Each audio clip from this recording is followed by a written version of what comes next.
Intermittent fasting for weight loss. This is one of the most powerful tools you can use to put yourself in the fat burning state.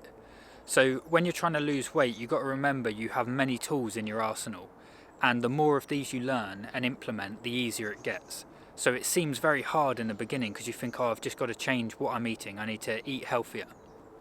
But really, you have multiple different things, angles of attack when trying to lose weight. So why is intermittent fasting one of the most powerful? So you got to think you're overweight because you've eaten too much. The opposite of that is just don't eat. So fasting, you could actually, in theory, just fast for 30 days and lose all of the weight that you've gained. And you can calculate how long this would take. 1 pound of stored body fat contains about 3,500 calories. So if you're 10 pounds overweight, you have 35,000 calories of energy essentially ready to be used. So that's why your body stored it. So you could just fast. So if you work out how many calories you need per day, you'd know how many days you need to fast in order to use up that energy. But I wouldn't recommend doing that because that's very stressful on the body. But you got to remember that fasting, that's what it's designed for. That is, you could use that as a method. So what is intermittent fasting? It's a pattern of eating that cycles between periods of eating and periods of fasting. So this is not a diet, and it's not telling you what to eat, it's just telling you when to eat. So how does it work, and how does it put you in a fat burning state? So it works by extending the period of time between meals. That's periods of not eating. So you have to remember not to snack. So if you have a meal and then half an hour later have a snack and then an hour later have a meal, that's mitigated any benefit of the two meals essentially. So you can't snack on while you're intermittent fasting. So a snack, even some drinks like orange juice, is going to break your fast, so you've got to be very careful. So periods of not eating reduce insulin. Insulin is a hormone that signals the body to store excess glucose as fat, right? So how do you increase insulin? By eating. How do you decrease insulin? By not eating. When insulin increases, the body is signaled to store glucose as fat for later. When insulin decreases, the body is signaled to use stored fat now for energy, right? So you increase insulin by eating carbs, by eating carbs specifically. So carbohydrates increase insulin. The opposite is true. So to lower insulin, you don't eat, so that's fasting, and you eat less carbs or no carbs at all. So the food you can eat while you're not eating carbs is fat and protein. So what is glucose? Glucose is a type of sugar, and you can tell sugar because it ends in ose, O-S-E. So when you're looking at food labels, something like fructose, dextrose, glucose, ose means sugar, so that's just worth remembering. And glucose is the body's primary source of energy. And it's obtained from the breakdown of carbs, right? So another way of getting your body to lower insulin and get into the fat burning state is to eat a ketogenic diet and get into ketosis. So both intermittent fasting and a ketogenic diet work by lowering insulin and signaling the body to burn stored body fat instead of storing glucose into body fat. So, and the way you would use a ketogenic diet is decreasing the amount of carbs in your diet and increasing fat and protein. So you want to have almost no carbs but high fat and protein. When you do that, your body will do something called beta oxidation, which takes stored body fat and turns it into ketones to be used as fuel. So ketones are an alternative fuel source to glucose. So you've got glucose, which is sugar, which is from carbs, and then you've got ketones, which is an alternative fuel source that comes from body fat.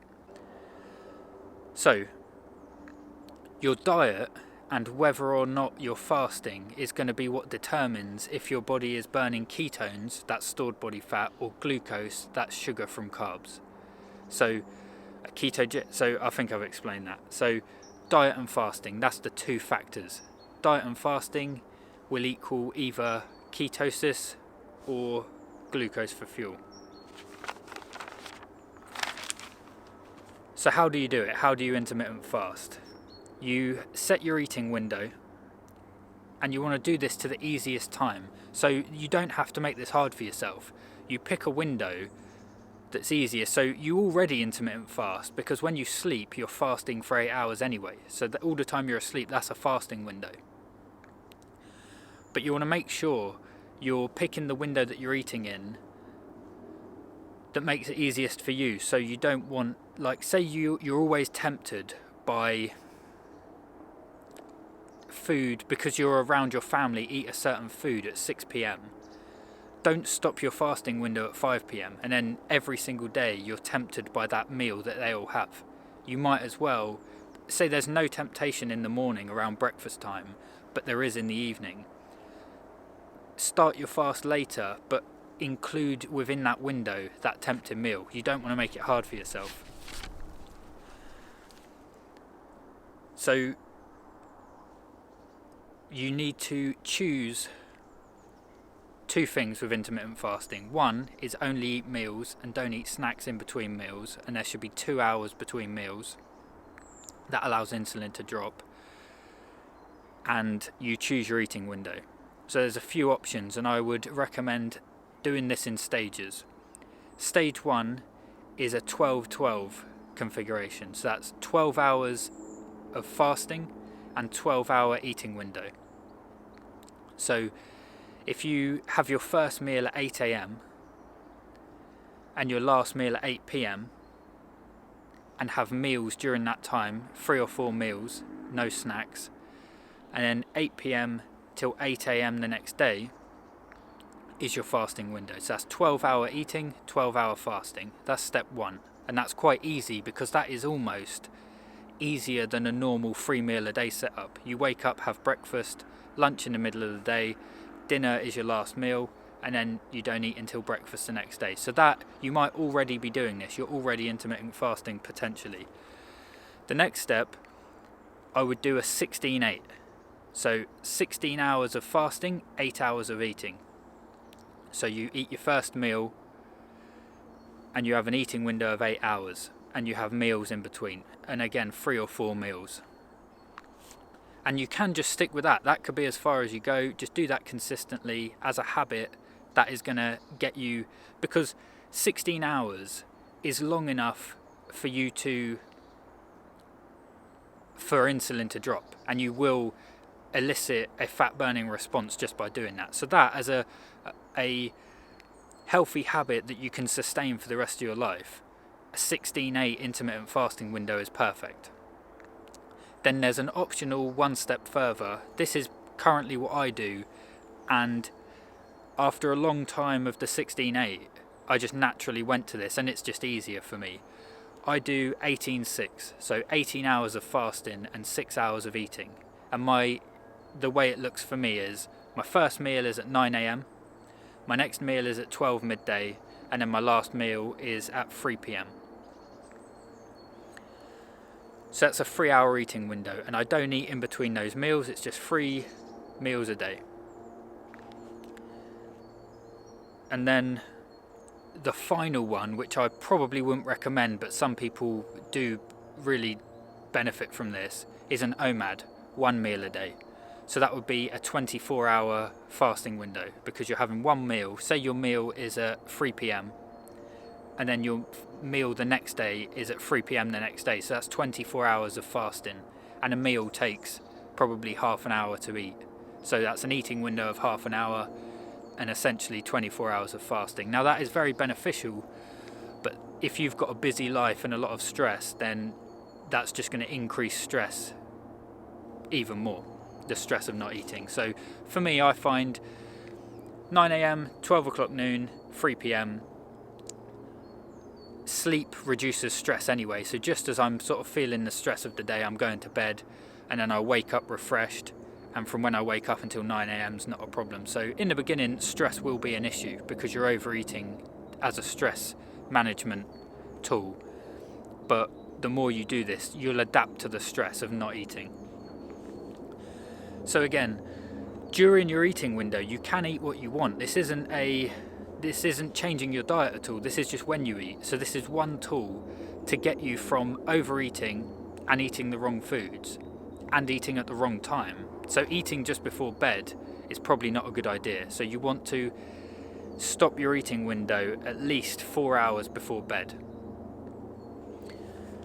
So I've helped myself and other people lose weight during using intermittent fasting, and one thing that has been a key factor, I call it the 5 p.m. rule. So for some people that have implemented this, I've set their eating window up so that their last meal is at 5 p.m, right? And normally people like to snack and eat hyperpalatable processed foods at night before bed. It's like a treat. With the 5 p.m. rule, that's your last meal. You stop eating at 5 p.m. and it's a non-negotiable. After that, you can't eat. Do you know what I mean? That's your past your eating window, and that has been so beneficial because they're not eating just before bed. And you know, in the morning, I can eat what I want. So it takes the stress of, if you're on a diet and for the foreseeable future you've said forever I'm eating clean, and there's sort of never a light at the end of the tunnel, you will just give up. But with this, you're adding discipline, but not a vast amount of discipline to the point where I'm never eating nice foods again and this is horrible. Do you know what I mean? It's just a discipline of eat what you want, but within a restricted eating window. So the 5 p.m. rule, that was very beneficial for me. So what to avoid? I said you can eat what you want, and in the beginning, if your diet's quite poor, I would just implement intermittent fasting. It's a disciplined step, and you're learning the art of discipline, of having to do something that you haven't done before. Don't go over the top and like banish all these bad foods, but you do want to try and avoid breaking the fast. So the word breakfast comes from the word break fast. I thought that was quite interesting. You know, what are you having for breakfast? What are you having to break the fast? So you want to try and avoid, obviously, the foods we know are bad and that are quite addictive. So that's starchy and sugary foods. If you eat those off of the back of a fast, you might just overcompensate and overeat. Do you know what I mean? So you can eat too much within that eating window. But in my experience, I don't tend to do that. And I didn't even in the beginning. So I would try, like I say, high fat and high protein meals with low carbs are going to make you less hungry anyway. So you want to try and break the fast with a keto style meal. So that's high fat, high protein, low carb. And plan your meals. Don't just do your intermittent fasting window and then when breakfast comes, just get whatever's at hand, because you'll be hungry in the beginning and you will just reach for things that are convenient. And the convenient foods are obviously the least healthiest. So plan what you're going to eat. Obviously don't think about it too much, but just know that you've got those healthy foods and you've strategically planned that you're going to have high fat, high protein, and that's ready to go. So you're not just going to reach for convenience foods.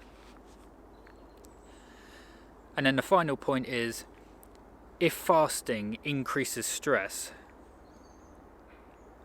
which it will initially, but increases stress to a point that you can't adapt to it and it's becoming too much, you will just overeat and overcompensate with too much of the wrong foods, and then this is not going to be beneficial. So if this becomes like a yo-yo diet, like I've done prolonged fasts, and that was the problem for me. I've done 3-day fasts, I've done a 9-day fast, but off the back of the 9-day fast, I just binge ate all the foods I missed during the fast, so it mitigated any benefit. So you don't want to do that. If this becomes too stressful, the reason you start with 12-12 and then move up to 16-8 and then move up to 18-6, and you might want to just move up to a 24, so that's a 1 meal a day setup, just to see if you can do it.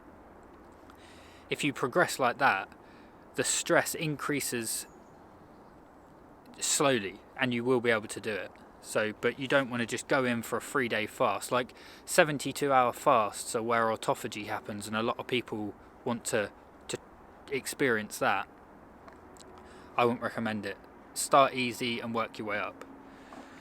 So that's intermittent fasting. That is going to be one of the most powerful tools to lose weight, and it was very beneficial to me. So my friend introduced it to me, and I always like to, we've got like a saying for me, if it's worth doing, it's worth overdoing.